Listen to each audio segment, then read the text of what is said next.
I'm Josie Santee, health coach, wellness editor, and host of the Every Girl podcast, where we cut through the noise with realistic, expert-backed advice to help you thrive in every category of life while still loving the person that you already are. And part of loving yourself is being really authentic to you, including the clothes you wear. In partnership with Nordstrom, we're helping you update your spring wardrobe so your style is fit for your best self. Nordstrom brings you the season's most wanted brands like Skims, Mango, Free People, and Princess Polly, all under $100. From trending sneakers to beauty must-haves, we've curated the styles that you'll wear on repeat this spring. Free shipping, free returns, and in-store pickup make it easier than ever. Shop now in stores and at Nordstrom.com.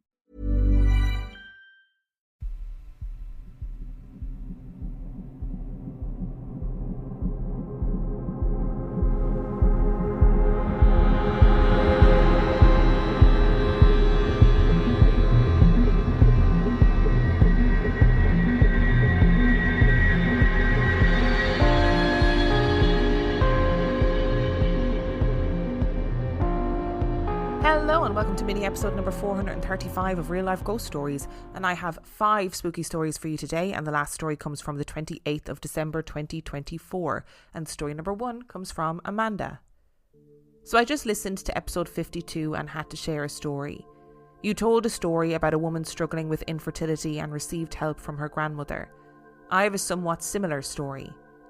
I was diagnosed with PCOS in 2013 and was told it would be difficult for me to get pregnant. Not impossible, but difficult. I was absolutely devastated because I had known since I was little that I wanted to be a mother someday. Flash forward to January 2019. My husband and I had been married a bit over a year, and since we knew it would be a struggle, we decided to start trying. I immediately started using fertility medications to help the process. I tried pills, shots, wives' tales, methods of doing different positions or lying with my legs in the air, you get the gist. For about 2 years we tracked everything like clockwork and suffered one very early miscarriage, and it never worked. So in the fall of 2020 I stopped taking the medication. It was having a terrible effect on me mentally, emotionally and physically. I was exhausted. I was turning 30 in June of 2021, so we decided we would start doing IVF after this 6-month break. In January 2021, my grandma, we all called her Nanny, suddenly passed away. She was the brightest light in every room and she loved the colour pink. Everyone loved her so much. One morning she was eating breakfast and started having a heart attack. My grandpa called an ambulance and got her to the hospital, but she died several hours later. She was surrounded by her children and most of her grandchildren when she passed, including me. One thing to know about her is that she was notorious for giving her grandkids the loudest toys for birthdays and Christmas. My parents hated it. 1 month to the day after she passed, I found out I was pregnant. 1 month after that, on St. Patrick's Day of all days, I found out it was twins. We like to think that she made some sort of deal when she passed and somehow sent me my 2 lovely, now 3-year-old twin daughters as her final loud gift. I think about her often and thank her for sending them to me. I also started dreaming about her pretty often. In all of them we would be having a family get-together and she would be there with her back to me. I would turn to someone in the dream and say, "You see her too, right?" And then it would be over. The last dream I had about her, my family was at her house visiting my grandpa in the dream. Everyone was talking and laughing, and then my nanny appeared beside me, looking straight at me, smiling softly. I turned to her and said, "Am I able to talk to you now?" She said yes and laughed. In the dream I started laughing and crying too. My family asked what was going on. I told them I was talking to her and having a conversation. Everyone immediately smiled and cried happy tears. I was the only one who could see and talk to her. I told her, "You're glowing. It's like a pink aura around you." And she said, "Yes, and I love it. I can see yours too." So I asked what my aura colour was and she didn't say it out loud, but the image of a blue cornflower appeared in my mind. It was beautiful. I told her thank you and then I woke up. It is one of the best dreams I've ever had and really makes me believe we can communicate with loved ones through dreams. I just wanted to say that anybody out there who's going through a fertility journey, no matter what the reason is or no matter what your struggle is, I hope that it goes the way you want it to, because I can only imagine that it's exhausting. Like Amanda said, physically, mentally, emotionally, like I can only imagine it's exhausting. So if you're out there going through a fertility journey, I feel for you. I really do. I also think it's absolutely wild that your grandmother's way of being like, I'm going to help you out. I'm going to give you twins. Talk about a baptism of fire. And we do talk all the time about how dreams are strange things. Weird things happen within dreams.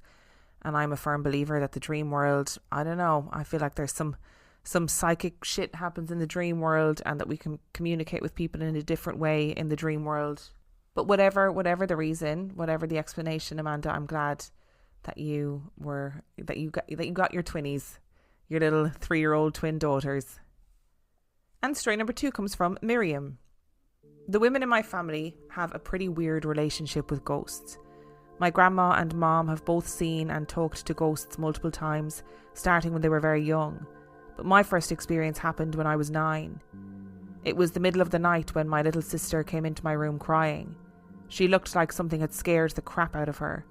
I asked her what was wrong, and she said that a man had been sitting in the corner of her room just staring at her. I asked her what the man looked like. She was only 5 at the time, so she didn't describe him very well. All she said was he looked very scary. I told her she could sleep with me, and she did. But an hour later, I woke up to see a man sitting in the corner of my room. He looked very old. He had a very tall top hat. His mouth was stitched shut, but he had no eyes or nose. I tried to wake my sister up, but she was sound asleep. I hid under my covers, peeking out every second, but he was still there. That was one of the worst experiences of my life. Luckily, most of my other experiences were not as frightening as that. Okay, well, Miriam, that is absolutely horrendous. In multiple ways. I would hate middle of the night to have a little sibling or a child come into my room and wake me up crying. Kids are scary at night time, right? And I mean that in all seriousness. My sister has woken in the night to my niece just standing staring inches away from her face, which would be, granted, absolutely terrifying, in the middle of the night. And then, but then on top of that, to have them then go, oh, there's a man in the corner of my room and he's really scary. Like that would terrify me. I'd be like, sorry kids, you're on your own. You're not sleeping in the bed with me, bringing all that shit in here. All right. No, thank you. Not a chance. And then you wake up to see this man sitting in the corner of the room. So let's go back to this description. He's very old, tall top hat, mouth stitched shut, no eyes or nose. Shut the front door. That sounds horrendous. And the fact that you kept looking and he was still there, the fact that he didn't disappear, or, you didn't go under the covers and look back and he was gone, that is absolutely horrendous. I would love to know if other members of your family have seen something similar, if you ever had similar experiences at other points in your life with an entity like this, or, the other women in your family, or was this just like a one-off experience? I'm Josie Santee, health coach, wellness editor, and host of the Every Girl podcast, where we cut through the noise with realistic, expert-backed advice to help you thrive in every category of life while still loving the person that you already are. And part of loving yourself is being really authentic to you, including the clothes you wear. In partnership with Nordstrom, we're helping you update your spring wardrobe so your style is fit for your best self. Nordstrom brings you the season's most wanted brands like Skims, Mango, Free People, and Princess Polly, all under $100. From trending sneakers to beauty must-haves, we've curated the styles that you'll wear on repeat this spring. Free shipping, free returns, and in-store pickup make it easier than ever. Shop now in stores and at Nordstrom.com. And story number 3 comes from Brooke. This is my second time writing in. My first story was aired back in 2021 during the 31 Days of Terror. My dad's side of the family has some wild stories that always intrigued me when I was a little girl. One time, he and my mom were coming home from being out with their dog, and when they were approaching the house, the dog started barking and whining and wouldn't go inside. Not long after, their landline phone rang, and it was my dad's father, saying he had a very strong feeling that something was wrong, and something prompted him to call and check on things. Another time in that same house, my younger sister, who still slept in her crib in my parents' bedroom, was pointing to the ceiling, following something with her finger, saying, "Scary, scary." But when my dad looked, nothing was there. Again, these are just recollections from my dad, who has never mentioned these stories again since the first time he told me. An incident that occurred when I was actually around was quite later in my early teens. My mom, who has always been very religious and an active member in the LDS Mormon Church, was experiencing a lot of sleep paralysis. But she wasn't asleep when it was happening. My family and I were driving on a trip. I remember my mom and dad talking in the front seat when all of a sudden I heard my dad say, "Jackie? Jackie? Jackie!" He then pulled over, which caught my attention, and he said something was wrong. I took off my headphones and my mom was in a frozen state. My dad told me to touch her arm and she was ice cold. I tried to lift her arm and she was stuck, frozen to the armrest, like a concrete statue. My little brother, who was no more than 5 years old, heard the commotion and was scared for his mum, climbed over me and hugged my mom, and she instantly came loose and let out a huge breath of air. She was crying, saying that she could hear and feel everything but was paralysed. I don't remember if we kept on with our family outing or turned around and went home. But not long after, on a different day, my parents called for some higher up church members to give my mom a blessing. We all sat in the living room while my mom was trying to explain her incidents to the bishop when she stopped mid-sentence and went frozen again. I recall telling the men in the living room, "Try and lift her arms, she's stiff." The men stared, wide-eyed like a deer in headlights. I called for my little brother, who was in the other room. He came in and we told him to give my mom a hug, and as soon as he wrapped his little arms around her, she was back to normal. Tears running down her face, feeling defeated, she said, "Whatever it is, it doesn't want me to talk about what is happening. It doesn't like you here and doesn't want you to help me." She received a very long, very detailed blessing, and not long after, my parents divorced. As far as I know, nothing has happened to my mom since. Maybe it was some sort of negative energy within my dad. Maybe they both had residual negative energy that brought out the worst in them when they were together. I've always wondered why my little brother was able to stop whatever it was that was paralysing my mom. Was it his innocence? Does he carry some sort of shield against evil? He doesn't remember both incidences. And I've never mentioned the occurrences to my parents. Maybe I'll bring it up out of the blue sometime. So going back to the beginning, it's so weird that your dog had that reaction, bark and whine, and wouldn't go inside, and then, you know, your granddad rings and says, "Look, I've got a feeling that something is wrong." That's so weird. Like, was there something going on in the house that your dog and your wee sister were picking up on, you know?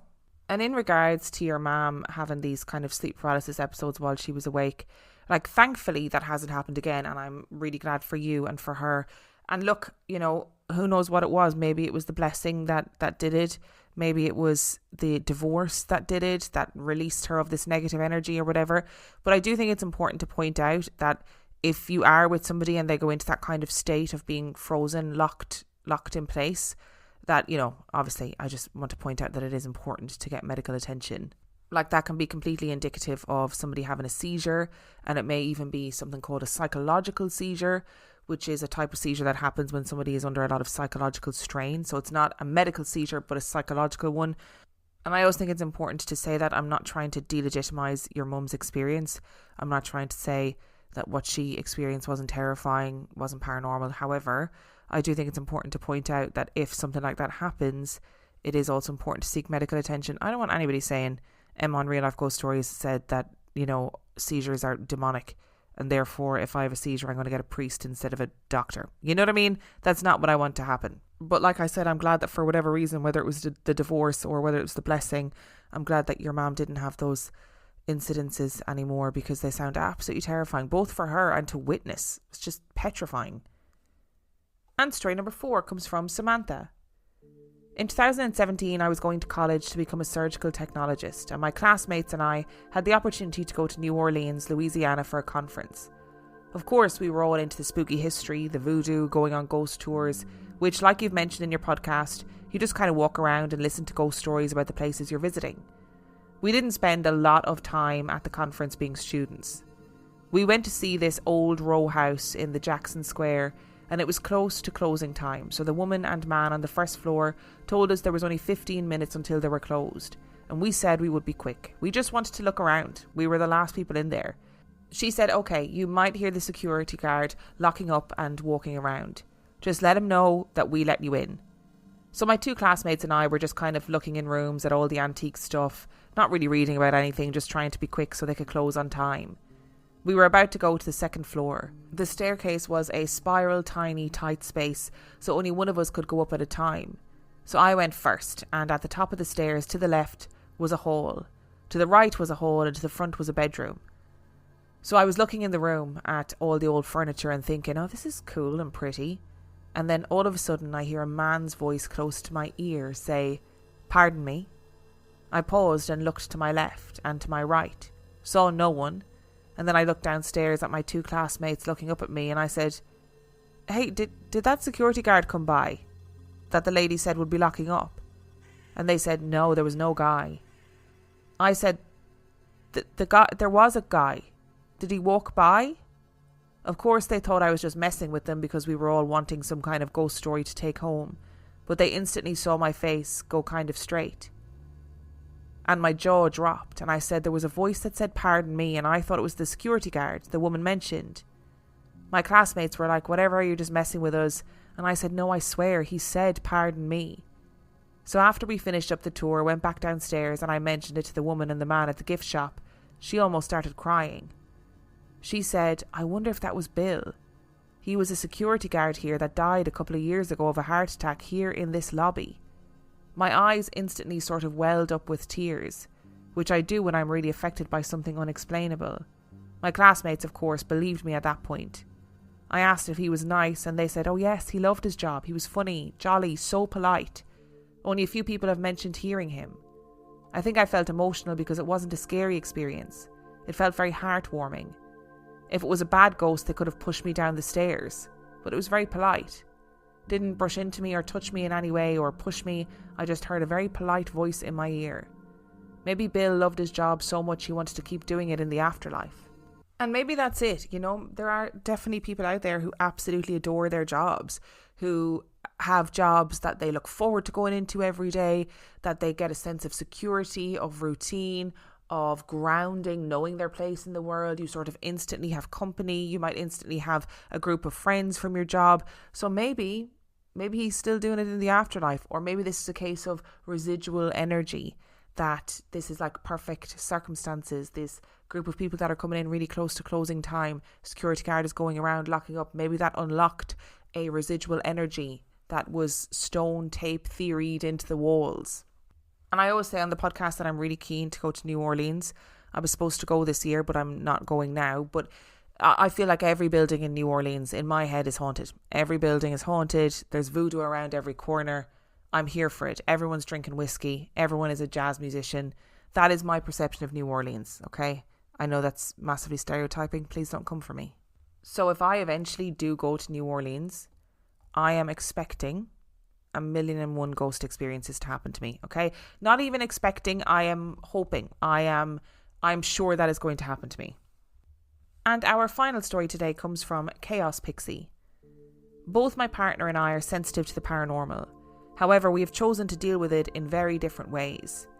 My partner Jay can and has come up with literally any other explanation for an event other than the paranormal, because he doesn't like or want his gift, and that's absolutely his choice. I, on the other hand, have chosen to embrace it and have had varying degrees of experience with such things. I can count on one hand the amount of time that Jay has actually had to admit that he has also seen or experienced something paranormal. Between the two of us, we've had a lot of experiences, but the one that really sticks with both of us is the night that I'm going to share with you. But before I do that, I have to give you an idea of what it was usually like in our house before that night. Not long after I moved in with him, we realised that we weren't the only ones living in our house. The house itself had been built somewhere else in the early 1900s and moved to the property we lived on somewhere in the 40s. And apparently we had a housemate that was a bit less corporal than we are.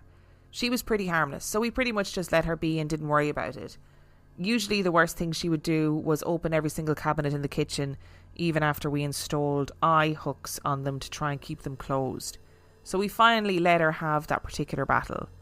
We did have nights where the energy in the house was very uncomfortable, so we tended to stay in our bedroom on those nights.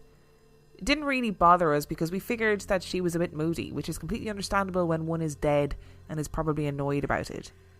Both Jay and I only saw her one time each. For me, I saw her walk around a corner in the house, and Jay saw her in the kitchen. She was probably mid-20s with blonde hair and a pretty, almost wistful face. Her dress was close to the Gibson Girl style and looked like it was that pearl grey that was popular in that era. With that little bit of background, I'll tell you about the night that is our go-to story about this particular house. As I said earlier, we usually just kind of let her alone and let her do whatever she wanted to do. However, on this night she was having one of her moody nights. So we decided to just watch movies and hole up in our bedroom until everything calmed down, which usually only lasted about a night. As we were watching the movie, we heard one hell of a crash. It sounded like every single dish we owned had been flung to the kitchen floor. We got up to check, and as we were about to walk into the kitchen, we noticed that our trash can had been moved to block the entrance.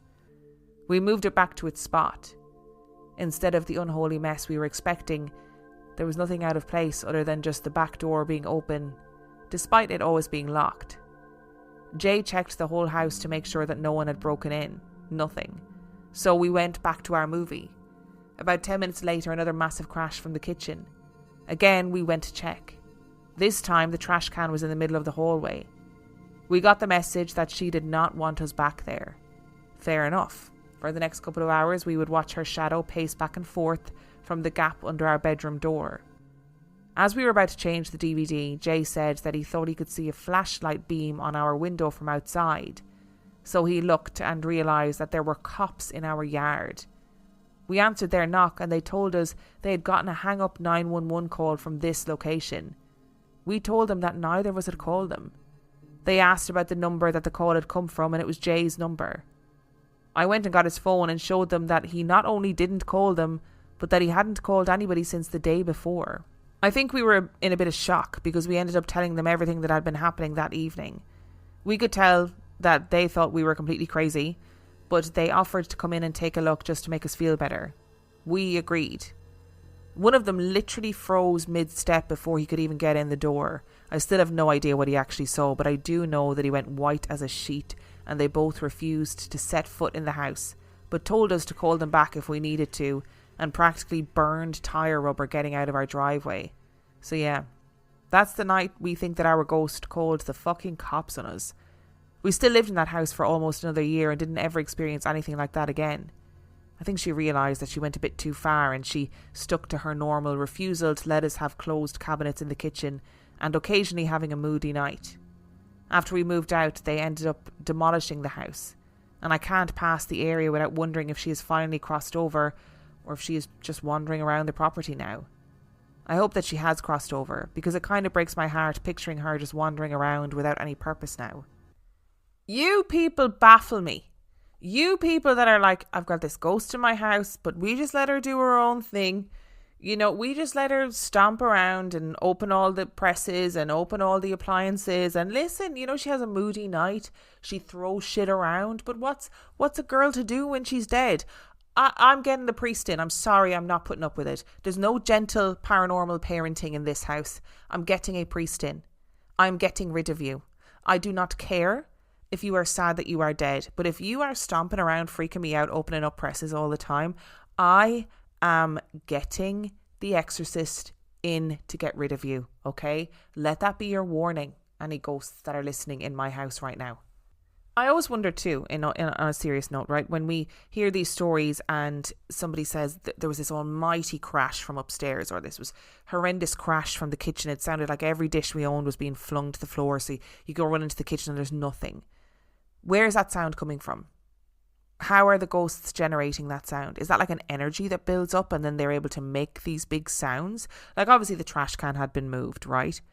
And then it's, 10 minutes later there's another crash, and this time the trash can is in the hallway. Like, is it the movement of the trash can that's creating the sound? Is it being slammed down to the ground? Is that what the sound is? And let me tell you, the audacity of this ghost to be ringing the guards, and the guards are showing up at your house being like, we've got a 911 call from this location. A hang up. Oh, that priest, immediately. The minute those guards had left, I would be on the phone to the Vatican.